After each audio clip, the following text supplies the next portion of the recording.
woman, because she was taken out of man. For this reason a man shall leave his father and mother, and he shall be joined to his wife, and they shall become one flesh. That is the definition of marriage, and it predates all governments, which means that no government has the right to redefine marriage away from how God defines marriage. I'm not a historian, but is that statement even right? That Christianity predates all governments. There was no form of government anywhere. Anything that could be loosely referred to as a government anywhere. Do you want to answer that? So I didn't say, ladies and gentlemen, that Christianity predates all governments.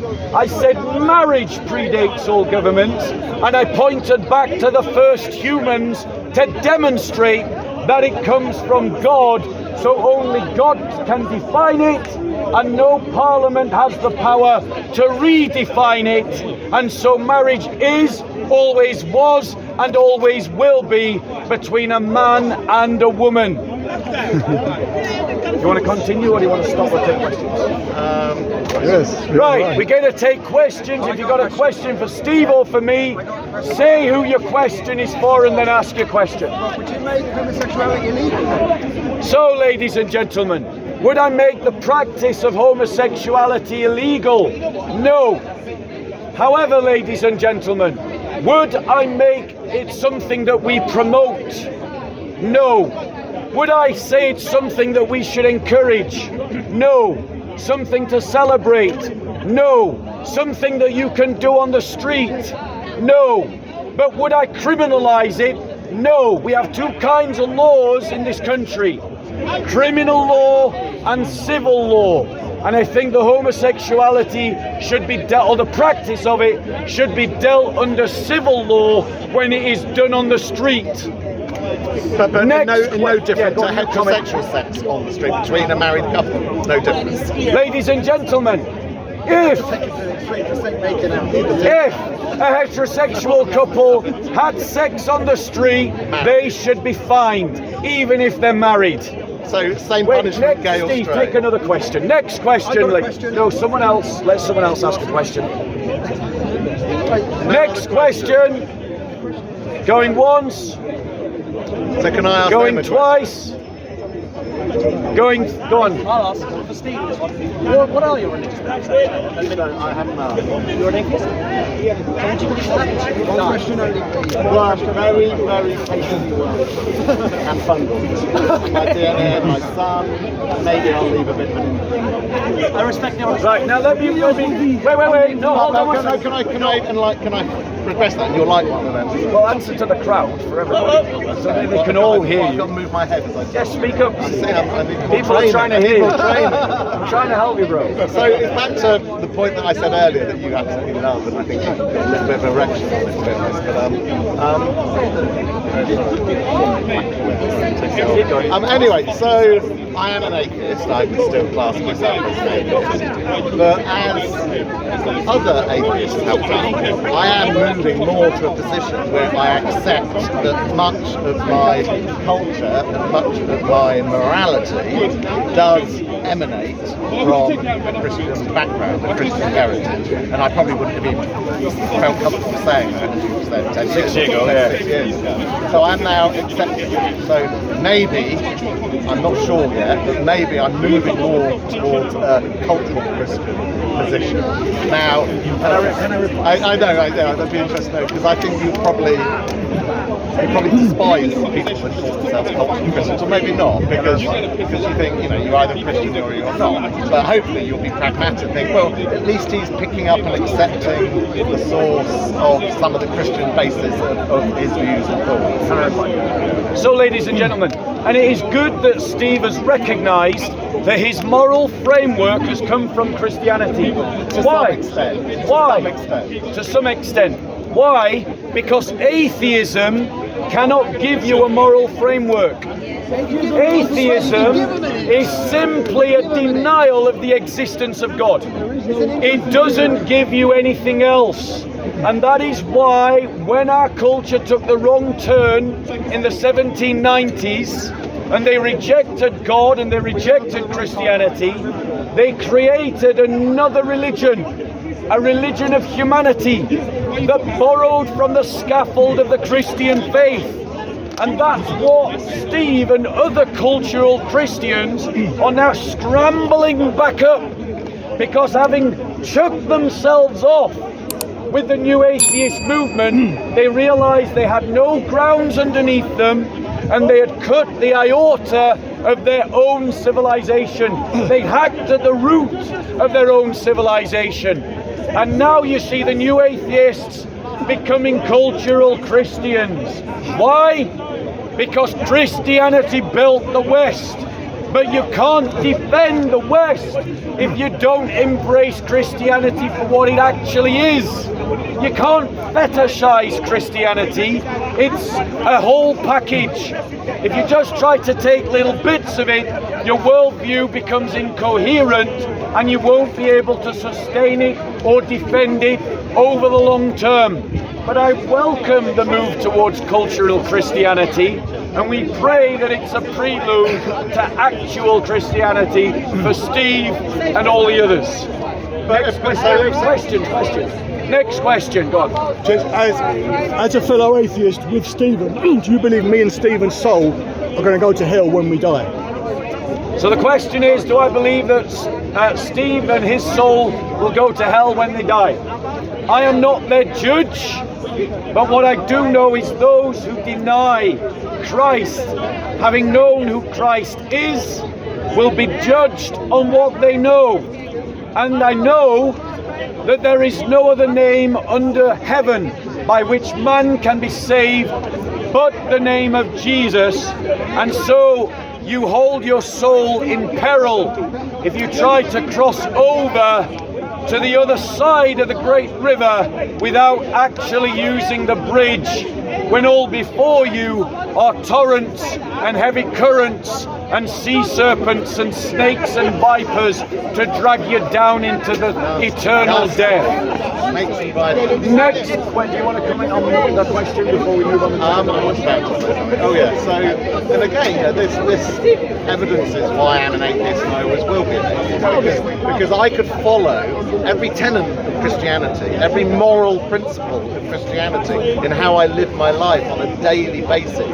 I could follow every single instruction, but if the one thing I fail to do is to believe and worship in the Lord, that in itself will be enough to condemn me for hell forever. Despite the fact that I've been a good person and have followed every single aspect, every single instruction, every single way of life, haven't broken any of them, just for not believing and worshipping in the Lord. He is so petulant, he's going to burn me in hell forever. That is a God I ain't ever going to worship. Absolutely. Ever. It's petulant, it's totalitarian, it's corrupt, and it's immoral. Any other questions? Can I follow on? No, I can't. Can I follow on? Can I follow on my point? Any other, go on. In regards to abortion, now I know you want it to be banned. What would you consider to be a cut-off period? I don't know, because I'm not whatever the name of the expert would be. Embryologist. An embryo. Well, not embryologist. Embryo is a very early stage. Embryologist. But they only study it up to a certain point. Medical So I'm not an expert to answer. In terms of I hear, and I don't know whether this is true, that the Labour government are considering making abortion up to 9 months. That to me is crassly wrong and evil, and it is murder. And it shouldn't be 8 months, it shouldn't be 7 months. But the concept of abortion after 1 month is currently 20 months. So here's the problem with arguing for the legal abortion of children at any stage, and this is the problem, is that from the earliest stage it is human life. Let's say you set the cut-off point at 8 weeks or at 14 weeks. What about 13 weeks and 6 days? Are you really saying that at 13 weeks and 6 days it's not a life, but at 14 weeks it is? I.e. 13 weeks, 6 days plus 1 day? Like, that kind of logic is childish and stupid. So what does that logically imply? It drives us back to saying that there should be no abortion at any stage from conception without exception. Ladies and gentlemen, let me finish. When mother's Let me life finish. is No, that's someone else to ask that question. So, ladies and gentlemen, the reality is, as Christians who are in the Reform Party, you need to ask yourself, who is going to dominate the Reform Party? Are you going to abandon Christian positions to acquiesce Steve's position? Or should you do the Christian thing and dominate Steve's position so that the Reform Party takes on a truly Christian position? Or leave and get involved in a Christian party where this is not even a debate for Christians? Next question. Let someone else ask a question. Any other questions? We'll come back to you if no one asks, I'll come back. Any other questions on the topic? Just following on from my original point about heaven and all this stuff. As I understand it, I know right-wing Christians that have said to me, I'm going to go to hell for definite. And apparently, if Adolf Hitler repented just before he blew his brains out as the Russians were coming in 1945, his soul could be in heaven. So you're saying to me, Adolf Hitler's soul could be in heaven, and I'm going to go to hell, despite the fact I've never hurt anyone, I believe in humanity, I respect everyone. The only thing I don't do is believe in God. I'm going to face eternal damnation in hell, and Hitler is up there in heaven. Okay, can I reply? Please reply. Right. Yeah. So firstly, no Christian says if you blow your brains out, you're going to end up in heaven, because suicide is a cardinal sin. So that whole argument is just nonsense from the beginning. And I am not bound or held to what every imaginary Christian says or what every ignorant Christian says. I have to defend what Christianity teaches, not fictional Christians, not ignorant Christian statements. So that's that dealt with. Secondly, do I personally believe that everyone who goes to hell is there forever in eternity? No. I believe that you are burnt up and you disappear, except for Lucifer and his angels and the Antichrist, who burn for all eternity in hell. Hallelujah. Ladies and gentlemen. But, ladies and gentlemen, if you reject God's free offer of salvation, you deserve hell. God has given it to you. If you insult God by rejecting it, and to address Steve's point, if I follow all the commandments except the one that says I should love and worship God, I'll go to hell. Well, I'll just point out to him that you haven't followed all the commandments, have you, ladies and gentlemen? You haven't dealt with all the commandments, and nobody has. All have fallen short of the glory of God, and that's exactly why we need a Saviour, and that's exactly why Jesus Christ came. Because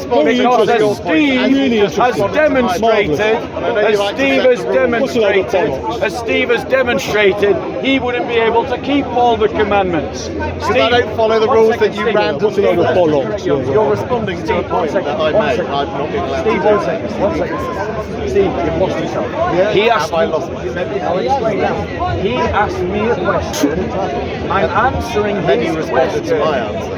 Yeah? Did you not? And you said Steve because said. it's relevant. It's relevant. My point about your it's point relevant. is relevant. It's To the relevant. question. Right. So you can now reply Thank you. to my comments. No, you made a point a few minutes ago about suicide. You genuinely think and believe yourself that suicide is an evil sin that your God is going to punish. That was your statement. You now, no, I'm finished here. Suicide. You know, if you know the first thing about suicide, vast proportion of suicides are undertaken by people that are very unwell. Correct. That are suffering very badly from mental health. Absolutely. So that is. I don't know. Oh right, they're excluded. So what sort of suicides does your comment apply to? Suicides in what circumstances? So, I might not taking questions from. Shall we ask one another question? All right. So, no. Let him answer this first. So, we're going to ask one another questions now. No, do you want to ask a question? Let him do the final question, and then we'll ask one another question. Go on. It was related to the abortion.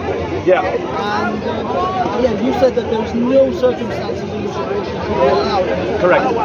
As Steve said, how about if the mother's life is in danger? Yeah. So, ladies and gentlemen, an abortion is a murderous act designed to kill a human life. The idea that we would legalize murderous acts to take human life. I've got a big one. I've got a big one. And my bed is open. Goodbye, everybody who's getting out of this. Do you want to? I don't know. Good. Yes, it might be. Right, for those of you that are hardy and are going to stay here, I'm going to cover this. I just want to address Steve's your question. The idea that as a society we would legalize deliberate acts to take human life is absolutely abhorrent. Any civilized society would not legalize abortion or euthanasia in any way. However, there are examples of medical acts that are not designed to take human life, but their intention is to save human life.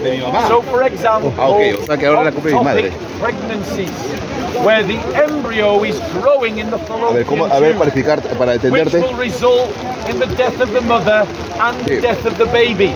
In other words, no matter what happens, the baby is going to die anyway. It cannot be saved. It will para just su die. comodidad, ¿no te repito? Él va a tener el departamento para él solo, porque mi madre no va a estar en la casa. Ya, entonces él no quiere eso, ya, entonces que si no quiere eso, entonces está bien, de ser reservado, entonces para mí eso papá, it is allowed to save a human life, y él es mi madre. and so in ectopic pregnancies we can perform an act that removes an embryo. Porque no quiero yo incomodarlo a Steve, y Steve no va a dormir en el sofá, The aim is to save the mother's ¿entiendes? life. However, pero viste que, o sea, le estoy ofreciendo no solamente una habitación, le estoy ofreciendo un departamento entero for the human life, for para the él mother's solo. life, when there is a chance Papá, that yo both no voy a can be hablar, saved, no voy a hablar más de that would be este tema. wrong. For example, taking cancer treatment when you're pregnant. Conmigo. And many brave saints who are now in heaven and celebrated by the church have literally done as all good mothers do, have sacrificed their lives by not taking cancer treatment so that their child can be born, and then they have died of the cancer which they refuse the cancer treatment for. And these women should be celebrated as heroes because that is exactly what they are. Now we'll take. Pero él no la va a ver, y él tampoco me conoce a mí. ¿Dónde estamos? Él no tampoco me conoce a mí. Él no me conoce a Steven. There is something very deeply unsavory and unpleasant with religious men telling women you've got to hold the product of that awful, horrific, Ya, pero él quiere visitarme a mí, pero él ni sabe cómo se llama el hijo. and then rear that Ni sabe child. cómo también qué edad Something tiene. very O sea, no le about siento men, ese and deseo invariably de... it is men telling women what to do in that scenario. I find that repulsive. That wasn't a question, but let me just reply to the point anyway. No, que he hecho planes, papá. Firstly, He hecho most planes. of the people in the pro-life movement are women, not men.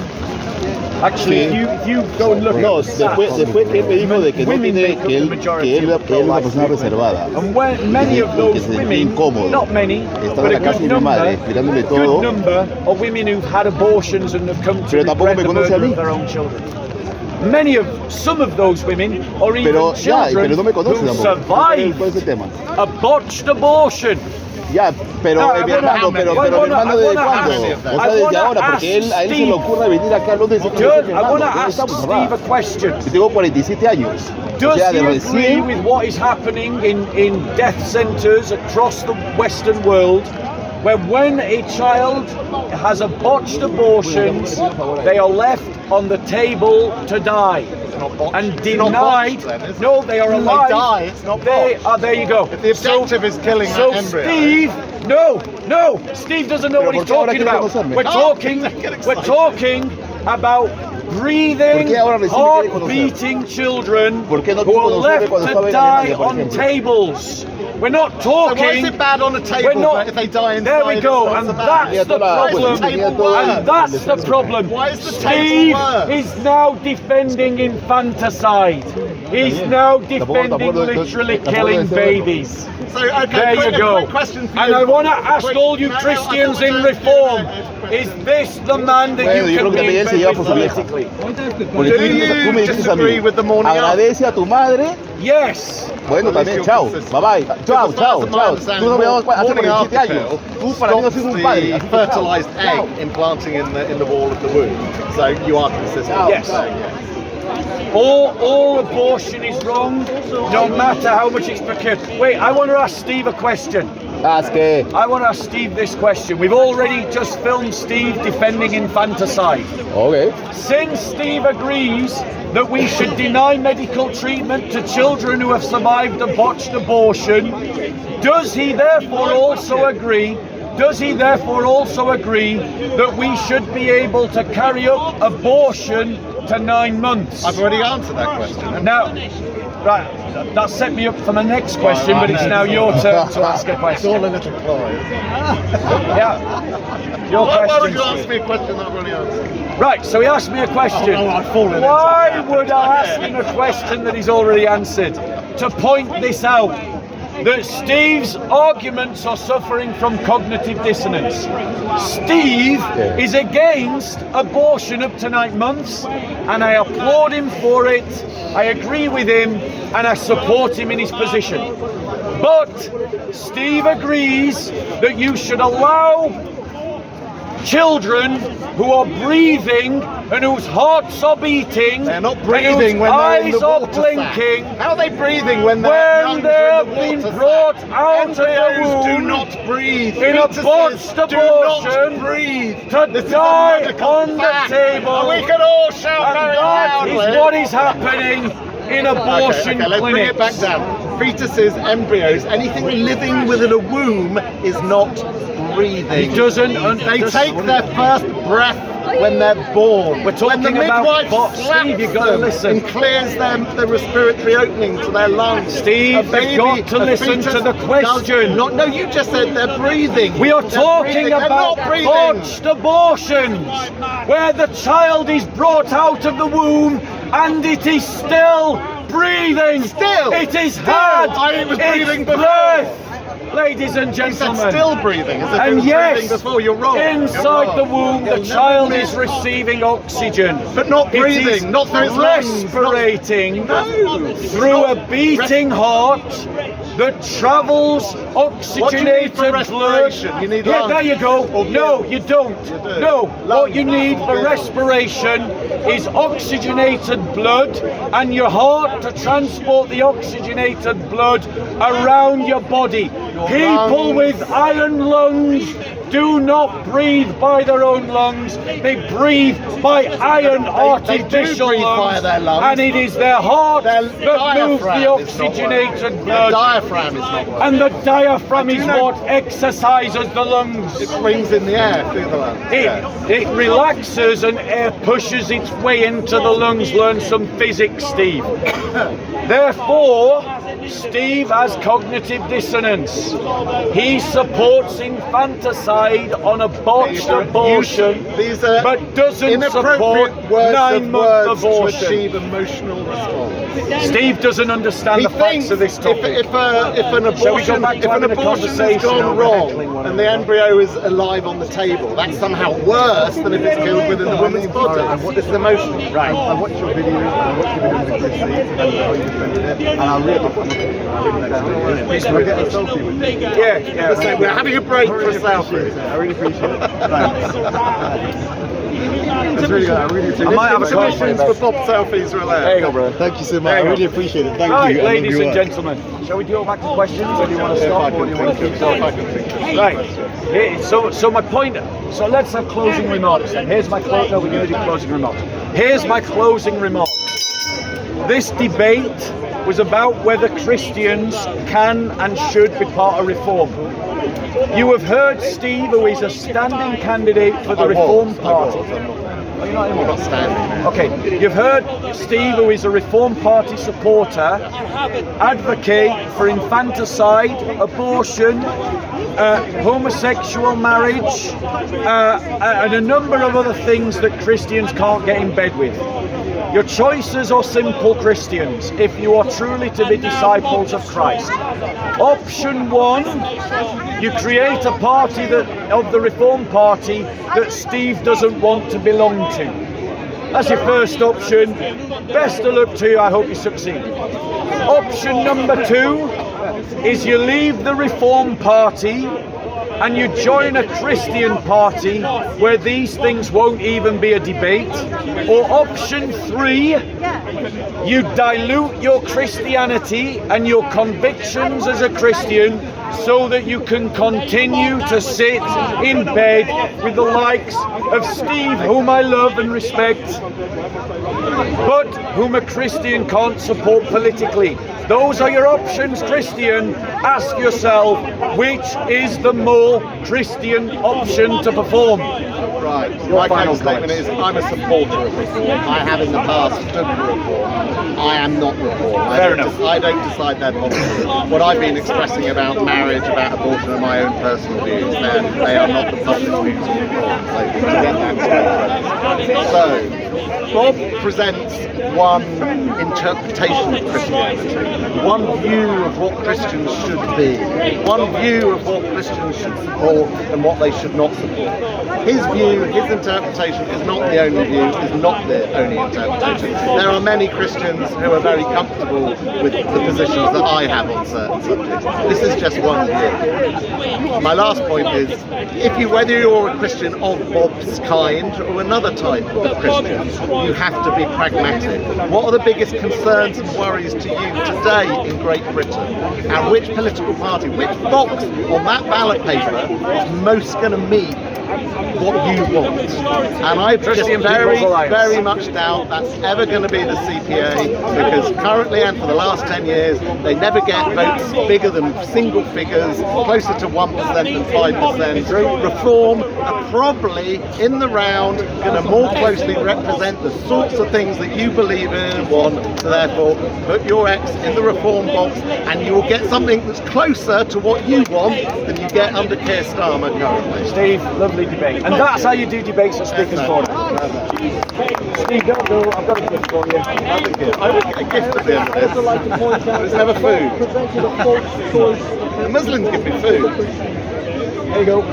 Choices are not what Bob presented. Any questions, ladies and gentlemen, about any aspect of the Christian faith? Our beliefs, our values, our ethics, any aspect of our Christian faith that you want to ask about? Going once? Going twice, doing questions? Can I ask a question, Mark? Yeah, go on. In the Muslim faith, there's things that God can't do, and I'm not sure if that applies to the Christian faith.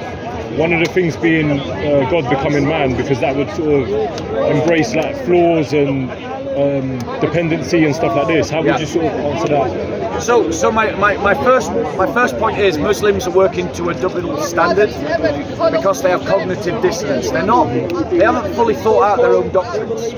So for example, and I don't know what religion you are, bro, but in terms of Islamic doctrine, Muslims believe that Allah has a veil that he created that limits his own glory from destroying the universe. That's in Al-Tirmidhi, the hadiths of Al-Tirmidhi. Now that demonstrates that Muslims have in their religion a concept that created things can limit divine attributes.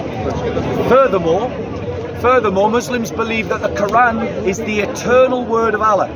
And yet here it is, well, it's not actually in there today, funnily enough, but usually I carry a Quran in a book form inside my bag. So a book that is supposedly the eternal word of Allah is encapsulated and carried by a man inside of a bag and has entered into creation, carried by a created thing, the angel Gabriel, according to Islamic doctrine. Now, if the Muslim argument was consistent, they would have to admit that this entails imperfectibilities upon Allah and his attributes. But they reject that, and that's where the cognitive dissonance comes in. Because when they address the Incarnation, they use these arguments like, well, these are imperfections not worthy of Allah. But when you point out exactly the same principles in their own religion, they turn around and say, no, these are not imperfections of Allah. That's cognitive dissonance, it's a double standard, and that is how I would answer that. Because if it can be truly held to be true by Muslims in the examples in their faith, they have no basis of criticism to attack Christians in our faith when we're using exactly the same beliefs and principles. That's sort of saying, well, Islam is wrong, so we must be default wrong also. But if they're correct, then you can't be correct. Can I reply? So, I didn't really explain my point properly. You said there's limitations in a book coming here. We don't necessarily say that's God. We just say the Creator himself, there's things that he can and cannot do. That's not limiting his glory. If anything, that's adding to his glory. So having limitations, being able to not have ultimate knowledge, having the ability to die, we don't associate these with godly characteristics. So if anything, we're sort of raising the value of God as opposed to saying he can do everything. One of them is being lie, cheat, fail to exist, be dependent. These things we would say sort of take away from his godship. So how would you sort of... Yeah, I'd reply to that by pointing out that you haven't actually addressed the argument that I just made. You ignored it. All you've done is restate the obvious position, which is the Islamic one, the Islamic argument, but you haven't actually addressed with my initial counter. Let me finish. Sure. The reality is, if you believe that the veil of Allah limits the glory of Allah, which you do, literally says that in your text in Al-Tirmidhi, in the Hadith, then that means that you have accepted that Allah's attributes can be limited by something that is created.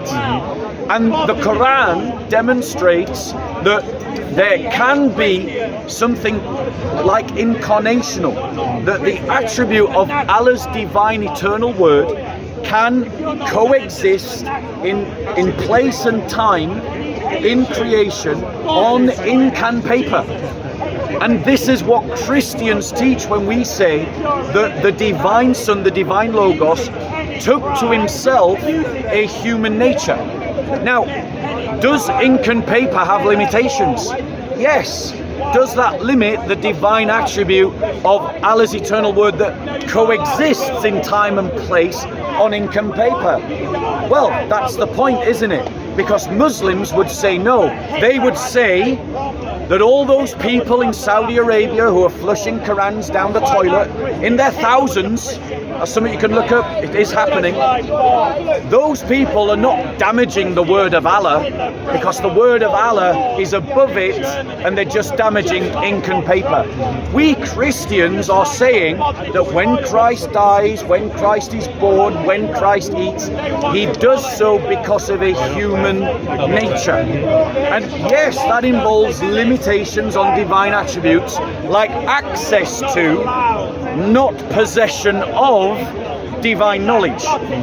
Because if Allah's glory can be limited by the shank, the created veil of Allah, then we also believe that divine access to divine knowledge can be limited by human nature. But the Logos, the divine word, always possesses the divine knowledge, but doesn't always access it because of the limitations of human nature. Do you want to reply to that? I mean, we don't say God is the Quran. So when it appears on paper form, people are flushing it down. Yeah. That's just a materialistic thing at that point. Thank you, that's what I said it was. So it's a materialistic thing. Thank you. Right? But we don't say God is a materialistic thing, Christians do. But you're saying that because, of course you're saying it's a materialistic thing because Jesus is in the flesh, isn't he? He's in the physical. Jesus not in the physical. Can I reply? Sure. So Christians, long before Muslims ever came up with the distinction that when these people in Saudi Arabia flush the Quran down the toilet, that they're just damaging paper and ink. Long before that, centuries before that, at the Council of Ephesus, we were very clear that Christ suffered according to the flesh, that Christ died according to the flesh, that the divinity does not die. When we talk about the Incarnation, we expressly state in our articulation of doctrine that the divine does not become human, it doesn't change. Divinity does not change into humanity. So it is exactly the opposite of everything the Dawagandists have ever told you. They're attacking a straw man because they've never bothered to be honest in debate, discussion or study, and they've never actually engaged with what Christians believe. I don't think it's a Now straw hold on, man. wait, I haven't finished. It is a straw man because I want you to take this on board when you come in next, that we say that the divinity does not change into a humanity. Take that on board when you reply. Now, that is identical to the defense that Muslims give about the Quran and paper and ink. Now, you're right. Obviously, Muslims don't say that the Quran is God.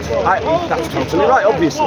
And that is different from what Christians say when we say Jesus is God. And we'll come on to that when I speak next. But what I want to point out to you is, and I want you to answer this question, can it be in any conceivable universe that the eternal word of Allah can exist distinct from and independent to Allah himself's existence? I've heard you make this argument before. Yeah. I'm not the first person to address that question. I don't have enough knowledge in terms of the divinity of Allah and his relationship with the Quran in terms of time. You haven't answered my question in regards to the attributes of God and him being able to limit himself. There's things that I mentioned, and Islam's not going to help you. I don't know how this is turned into an Islamic debate, and we're talking about God and Allah and the Quran now. My question initially was to you, can God do everything? This was almost at the base of my argument. It was almost, can God do everything? Can God limit himself? Can God fail to exist? Can God do things out of his nature that go outside of his godship? Yeah? And you're basically saying, yes, he can. And well, you are saying that. So when Jesus is brought to this earth, he's limited on sort of worldly elements. He needs sleep, he needs water, he depends on gravity, stuff like this, right? We don't believe that giving God these characteristics is benefiting him. We think it sort of decreases his value, decreases his godship. So I don't see how, in a Christian perspective, Jesus being God, or I don't know what your position is on that, the Son of God or God, we don't believe that's possible. That goes outside of God's ability. So that's my initial question to you. So let me sort of just summarize. My question to you was, how can God limit himself? How can he become lacking in knowledge? How can he do these things if it's not in his nature? If you're saying he's the all-knowing, he's the self-sufficient, independent, I believe you also hold those views also. How can he die? How can he create something in himself? Okay, so without using the Islamic, hold without on. using the Can I Islamic reply? theology. Can I reply? So firstly, you don't get to set the terms of the debate. I will answer the question however I feel is necessary. I'm going to address your question head on, and then I want to make some auxiliary points with regards to Islam.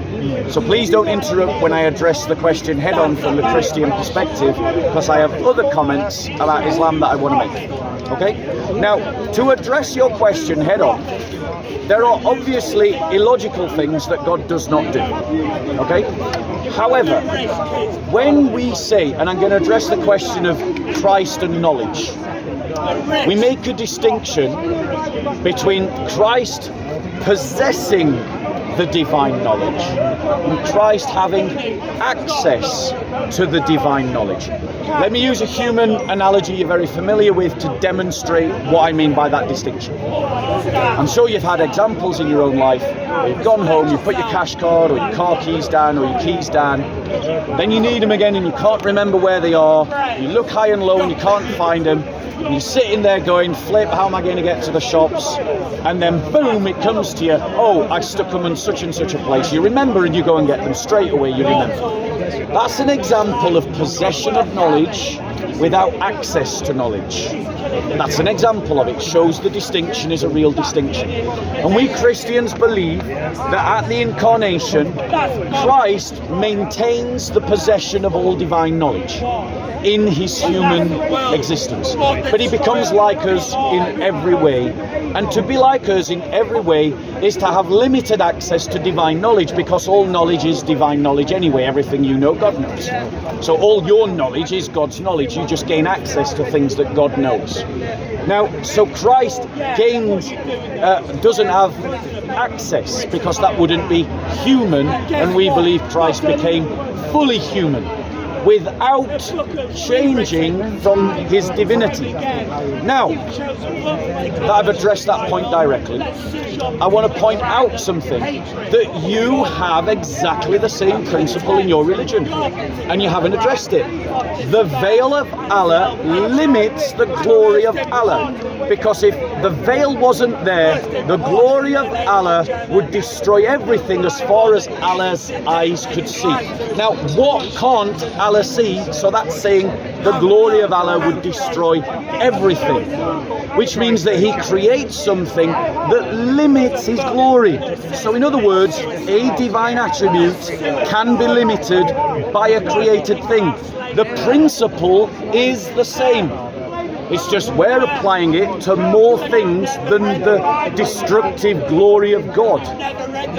Now, additionally, you're saying that, I want to point out to you that Islamic concepts like all-sufficiency that you appeal to is self-contradictory in Islam. Because the idea that Allah is, I think it's Al-Ghani in Arabic, that he's all-sufficient, means that he is sufficient in everything, all the time, in every way. Agreed? Now, if he's self-sufficient in every way, all the time, in every conceivable way, that means that this contradicts the idea of Allah being all-merciful, because mercy cannot exist without two parties, a party giving the mercy and a party receiving the mercy. And thus that contradicts the concept of Al-Ghani, and you've got a contradiction within Islamic theology. Here's another contradiction. Allah is the owner of all things.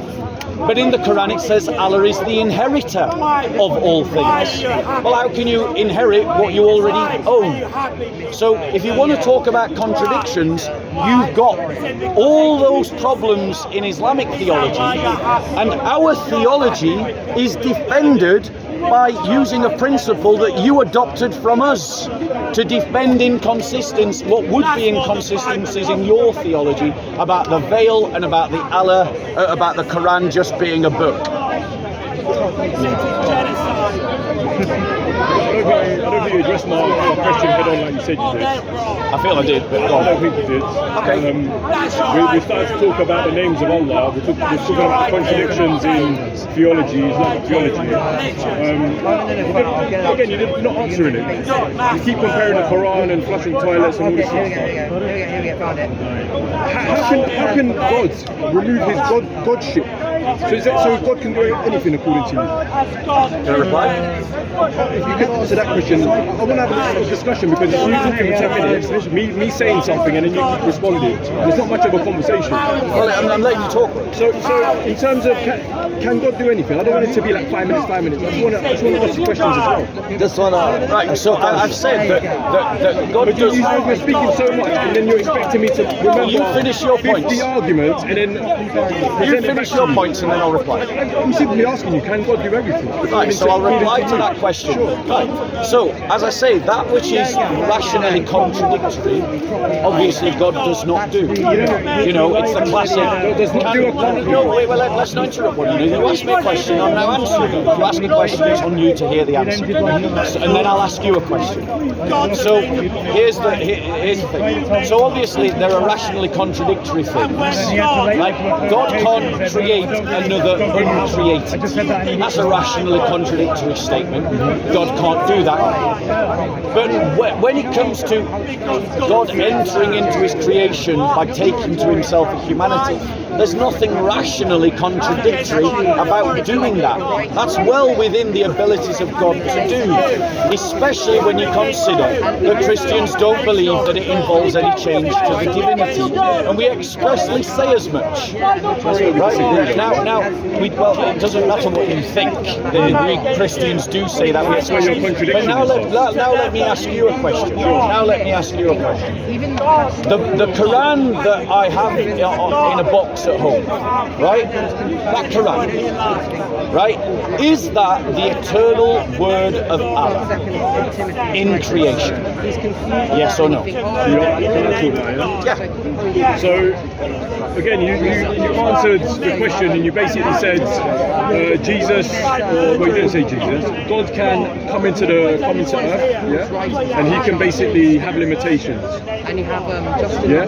So I don't think that's the case, man. I don't think that's the case, if I'm being honest with you, because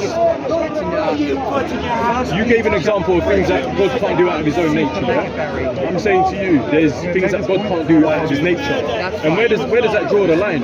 Because I don't know where you get that information from and where I get my information, or who's right and who's wrong. In terms of God's characteristics, what he can and cannot do, where do Christians base that? So where do Christians get the ideology that God can be a man?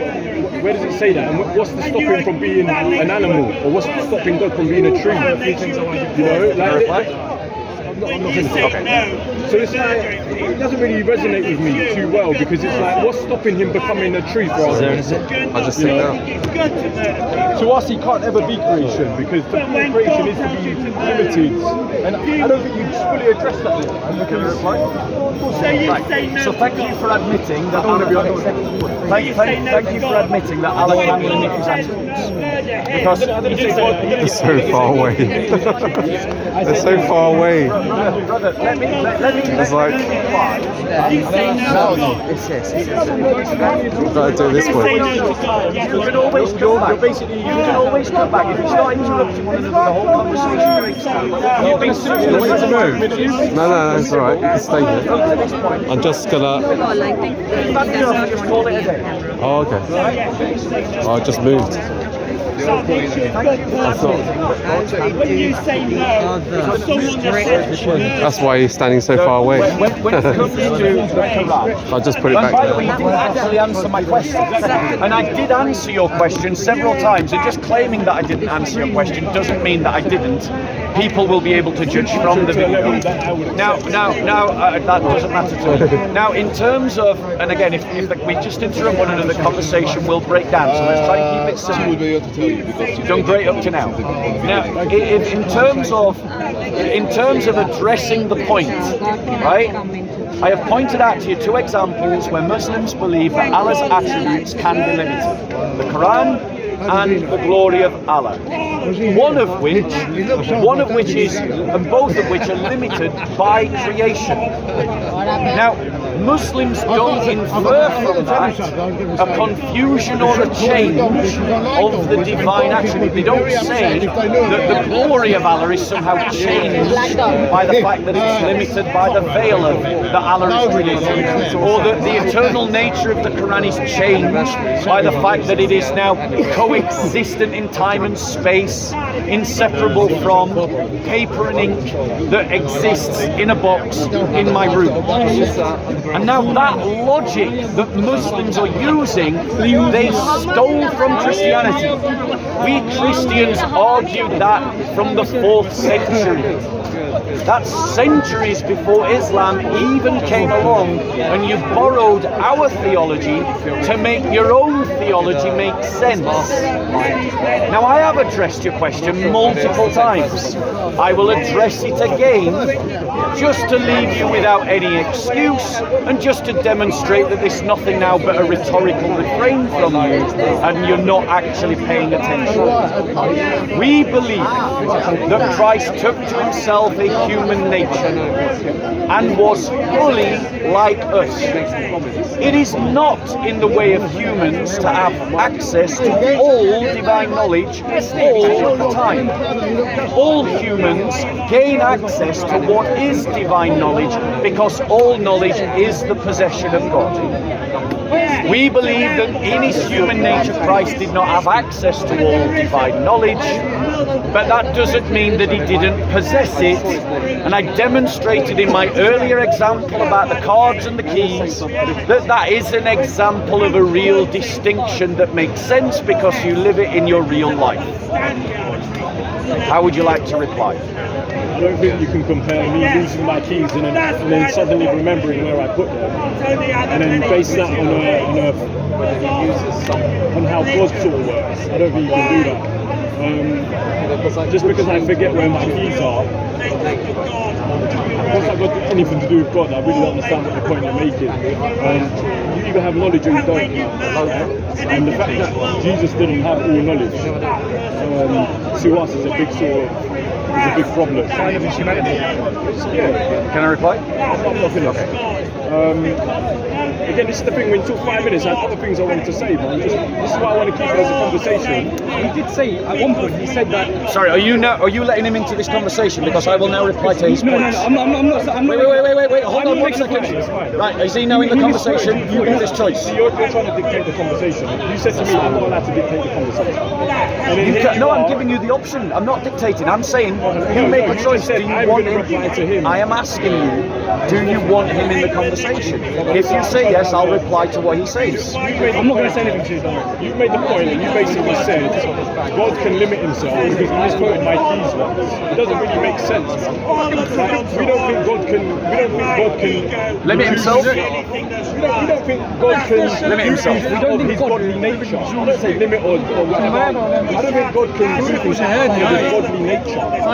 So one of his godly nature is being all-knowing. I still don't understand your point. I forgot my keys once, I remembered where they were. That means Jesus is the Son of God. It doesn't really add up to me. Can I reply? Okay. Now please note, I'm asking permission each time. No one's dictating the conversation to you. I literally ask you if I can reply. So the point is, what's your name, bro?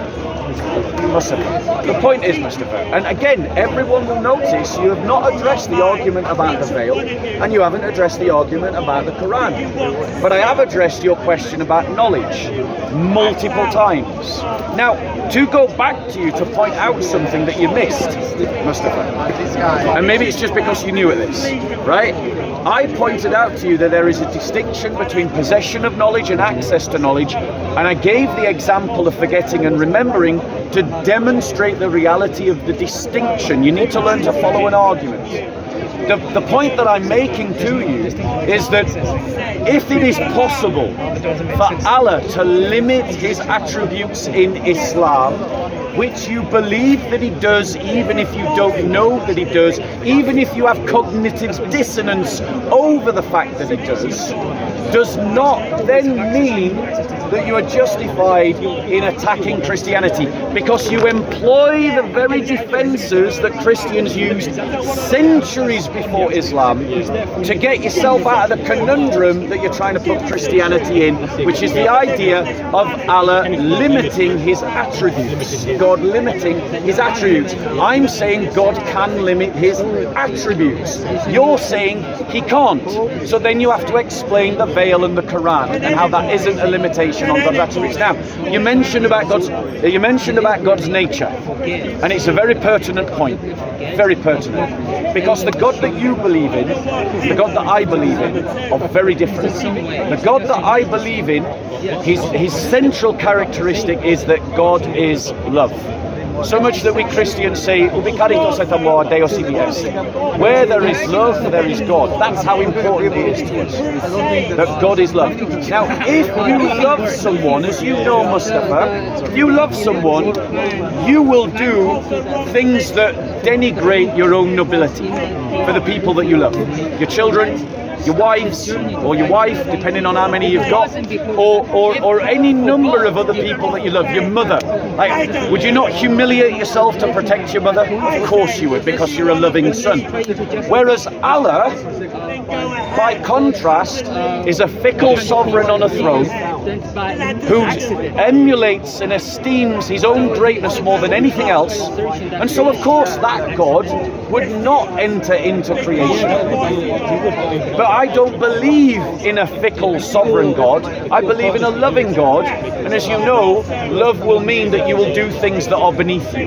Doesn't mean that you've somehow lost your dignity, but that you do things that are beneath you because of your love. And that's exactly what we believe God did. We're not saying that these things weren't beneath God. We're saying they were beneath God, but God does them anyway because of his love.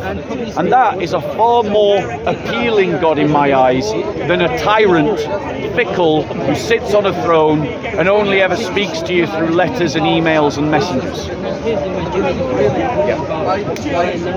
the reasons why I'm not answering the questions of the veil, there's these other questions that you're asking me. It was you that was counting down, like, going once, going twice, who's got a question? Yeah. I asked you the question of limitation and God. Correct. Yeah, I didn't even mention about me being a Muslim and me wanting to answer these questions. You're more than aware of like Islam and our views of limitations of God and what we believe. Right? I simply asked you the limitations of God. That's the only question that I asked. So for you to come back and rebuttal and say, oh, you have to answer my questions, you're not answering my questions, you're not listening, you're new to this, how many wives do you have? You're not talking about that. The initial discussion was you were counting down, and I said to you, I've got a question about Jesus, about his limitations of God, and that was my question. You're asking me about, the Quran, you're asking me about all these sorts of things. The veil, and yeah, you said I've probably got 4 wives, probably. I didn't say that. Well, you said how many of them? I said wives or wife, depending on how many wives you've got. And again, it's relevant. It's not relevant at all. And it's just the question that I initially wanted to answer is still not sufficiently answered. Now you can say you've answered it, and if it's not good enough for you, so be it. I don't think it's good enough for anyone here. I forgot my keys once. I remembered where it was. How is that applicable to the oneness of God and his true nature of being, all-knowing? No need of water, independent, it doesn't answer the question. You can't give me an example of a human sort of characteristic that would make me believe that, you know what, Jesus came here, and he can be limited and limited at the same time. It's a contradiction to me. So for that reason, Bob, I don't really believe that. So you can bring up the Quran and the veil. I don't even need to be Muslim or have a faith to question, to have that sort of question.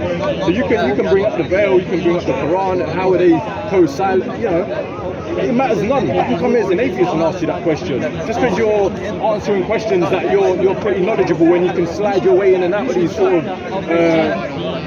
you can word yourself out of it and try and I'll take that as a backhanded compliment. Well, whatever. You can take it how you want, but in my opinion, it still doesn't answer the question. You can throw stones from glass houses if you want, but for me, it doesn't answer the question. You just want to give me an example of how God can limit himself and that be logically making any sense. So what stops God from dying? Can he die for us? Can he fail to exist as the Father, the Spirit, everything? Can I reply? I mean, can you show me sort of like evidence of how God could do it? Because to me, it would go outside of his godship to do it. And that's the question you haven't answered. Outside of his godship, he can't do these things because he wouldn't be God. If God was to say, you know what, I'm going to decide, I'm not going to have all knowledge for eternity. I'm going to be limited. I'm going to have a short time here, and I'm not going to be divine and unlimited. What's stopping your ideology from believing that? Can I reply? Right, so the first point, I want to point out again, you've not addressed the issue of the veil or the issue of I mentioned, sorry. Wait. I mentioned Mustafa, that I don't need to answer that. If you're getting tired, I'm not getting tired. If it's getting too much for you, just take a step out, bro. I answered that. I said to you, I don't if need you to can't, answer if you that can't, because you if you're asked me. gonna interrupt, the whole conversation will break down. And I guarantee you'll sulk if I start interrupting you. Everyone who interrupts me always does. Right, thank you. So, I'll just point out again, Mustafa, you haven't addressed the point of the veil and the Quran. Why is it pertinent to your original question? Because these are examples in Islam of Allah limiting himself. Because his attributes are not him, but they are not separate from him. In other words, there cannot be a universe that exists in which Allah's word or Allah's glory exists independent from the existence of Allah himself. In other words, they are dependent existences. And so if Allah is limiting his word as he does in ink and paper, or he limits his glory as he does with the veil that he creates, then Allah has limited an attribute. And we are talking about an attribute, the knowledge, or more particular, if you had listened carefully, Mustafa, we're not even talking about whether God in the Incarnation limits his possession of divine knowledge. We're pointing out that God in the Incarnation limits access. So it's the attribute of access to divine knowledge that is being limited, not knowledge itself. I hope I'm being really clear now. And I have answered this question several times, but I'll do it again. In what way can God limit himself? You asked. The way that he does it in a way that doesn't sustain a contradiction is this. By taking to himself a human nature that does not change his divine nature, if the limitations are encapsulated in the human nature, then that is how, and he experiences those limitations in that human nature, then that is how God can limit himself without change. But now let me ask you this question. How does Allah limit his glory by something that he creates, and that not be the, how is that not the same by God limiting his access to divine knowledge by veiling himself in flesh? Yeah, of course. You're saying to me that I'm not listening. I don't think you're listening to me. The point that I was making was I can come from an atheistic position, right? You don't need to give examples of Islam, of Judaism, of any type of ism. Right?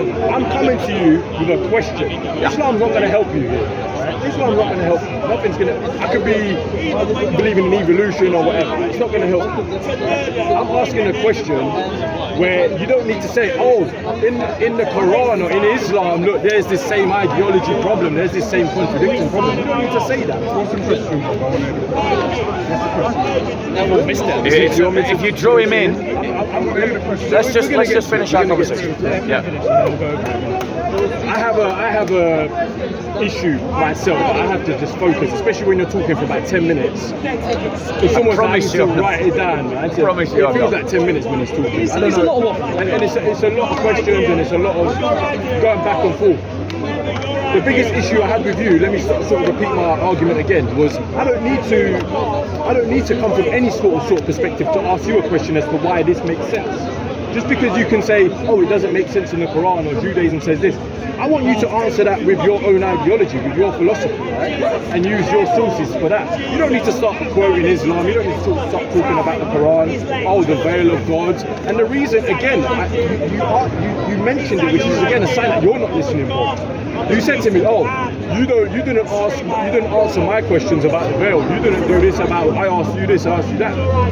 That wasn't, I came here, you were the one counting down. Again, I have to repeat myself. It's almost like people are watching this and just like repeating the same bit. I have to repeat myself because you're the one not listening. We're not going anywhere, we're going round in circles.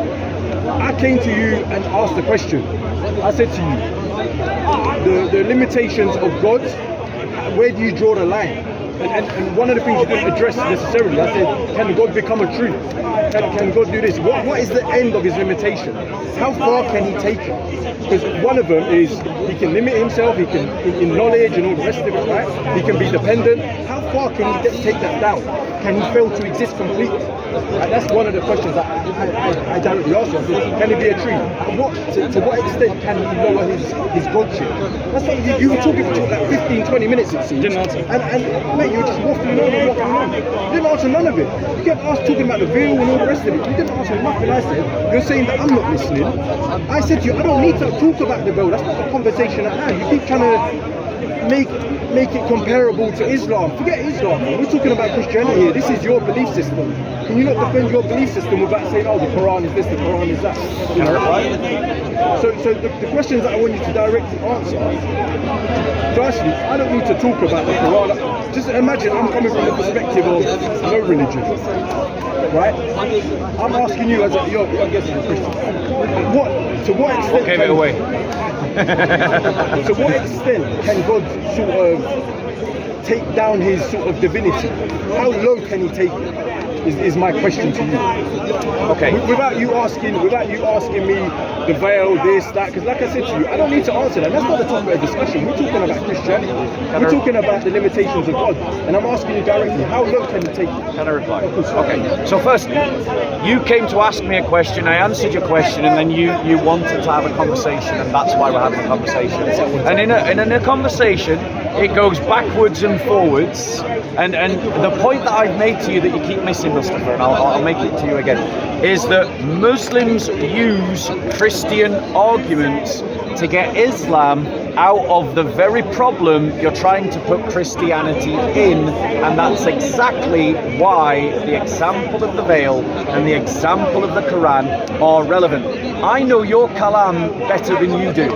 I know your deen better than you do, and it's incumbent upon me to try and educate you and to help you, right? Because pride in our muscles is not the same as pride in our intellect, right? And we shouldn't have pride at all.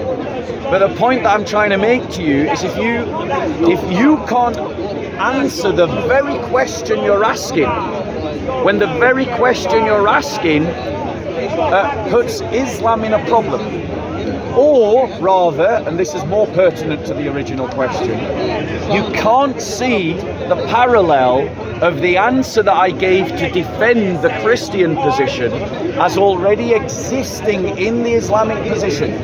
To get Islam out of the very conundrum that your question would put it in, then there's no helping you, bro, Mustafa. Like, you're just not able to follow an argument. Now, to answer your question, how far can God limit his divinity? Yeah, I'm getting there. Which is better than you because you haven't got there at all. You haven't answered one of my questions, and you haven't been able to answer one of my questions because when you try to answer one of the questions, your whole argument becomes unstuck. Right? And that, my friend, is not waffles. That's just facts. Now, so I'm going to. It's been like 5 minutes. But if I interrupt you, you'll complain. So don't interrupt because I'll start interrupting you. The whole conversation break. Are you sure? Okay, great. So now, to answer your question directly, God limits his nature. God limits his divinity in human nature according to his nature. His nature is love. His nature, how low can that limitation go? And you've got to pay attention, Mustafa. I'm answering that question. If you interrupt less, you'll hear the answer. Yeah? I've interrupted twice now. Multiple I'm times. trying to direct you to the question I asked about 10 minutes ago. Multiple times. I'm literally just trying to direct you. And I hope you remember this behaviour when I start interrupting How low you. can God take it? So now let me ask, so to answer your question, he does so according to his nature. His nature is love, and the object of his creation, the object of his love is man. And so he limits himself to the form of man. That's how low it goes. Now let me ask you a question again. How can it be that Allah's glory can be limited by a veil that Allah creates? Feel free to interrupt me if I'm saying anything that goes. I will. Feel free to. Against my question. No problem. So what was my question? The question was about the veil and how does that sort of. I have a contradiction problem because if I'm saying The question is, I'll state it again because you didn't hear it because you're not listening. How can Allah limit his glory? And I answered that. I said human. So human is the lowest it can go. You heard it. There you go. That's the twice now. So you see, if you pay attention, Mustafa, it helps. So in terms of the question, my question is this: how can Allah create a veil that limits His glory? That's the question. So, like I said, you didn't answer. You said, how low can it go, right? And you said human form is the lowest it can go. Which is the answer to the question. So that's Thank the you. answer to the question. There we go. I'm glad we I agree. asked So now my question? Why can't he become a tree? What's why my can't question? he become a pigeon? Why Answering. can't he become a, That's not my a leaf? question. What's my question? That's why I asked you. You What's said my you question? answered it, and I said, how low can God go? And I answered that. You said said human. human form. There you go. Thank you. So you've admitted that I did answer the question. So now you answer my question. So now you answer my question. And the question is, how does Allah create a veil that limits His glory? You haven't answered. Go on, answer that You haven't question. answered my question. So You know, you're running What's Mustafa from the question. stopping God from being a tree? Mustafa, If you're God running wanted- from the question. I'm really not. I asked you a Mustafa, question. you're running You from the haven't question. answered it. I'm trying to. What go was back the to question? The question that I asked you. What that was you the didn't question I answer. asked you? I What said was to the you, question I what's asked stopping you, God from being a Mustafa? What was the question I asked you? tree? It's hard to follow you. What was the question It's I hard asked to you? follow No, you because did. You repeated the waffle question. on So for you like did 10 follow me. minutes. So now you're lying. No, you asked me. This is just rhetoric, Mustafa. Answer the question. Yes, so answer the question. Answer the question about the veil. I've answered your question. You asked me how low can it go. I said human, and you repeated the answer, thus demonstrating that I'll do that next. That demonstrates that I did answer the question. So now you answer my question. How can Allah create a veil that limits His infinite glory? So you haven't answered my question. You're running from the question, Mustafa. You're running from the question. Answer the question that I asked you. What's the question I asked you? You were talking for 10 Answer the minutes. question You were I talking asked for 10 you. minutes. And I answered you, and you've demonstrated that I answered that question. Human. Look, Mustafa, this conversation, exactly as predicted, when you said we can just interrupt one another, has now broken down. It has, because I've demonstrated that you're not answering the question. Is I'm highlighting the fact that I've answered the question by repeating my answer, but you have failed to answer the question that I've asked you, and I don't blame you. Answer that after. And the reason why I don't blame you is because Islam is intellectually bankrupt. And the Dawagandists and these Dawagandist arguments are built on double standards. They're built on straw-manning Christianity and not even having an appreciation of your own deen, as you, my brother, have amply demonstrated. To you from the very beginning. Just let me say one thing. No. It's up to him whether you get to come into this conversation. I think we're finishing. Right. We are indeed done. We are indeed done. My initial response was, you asked if there's a question. You didn't say, do you want to have a debate, do you want to have a conversation back and forth where we're not going to interrupt each other? But I come up to you and I said to you, I was asking you about the limitations. My question hasn't changed. I said to you, why can't I answered God it become a multiple tree? times. How low can it go? I answered it multiple times. I answered it multiple times. You didn't say it. Oh, I really did, and the cameras will show You it. didn't say God cannot not exist. The camera evidence will demonstrate that this is just rhetoric. No, you didn't. All you've got You said man. empty That was it. air and How low can it loud go, man? noise. I said elaborate and he You didn't. haven't been able to answer a you haven't single been able question. to elaborate what you meant Mustafa, by do you man. want? Shall we bring this to a stop? Because it's not going anywhere. because you're not answering You the look after question, yourself. man. Take care, Bob. Take care. Right, do you two want to come in now?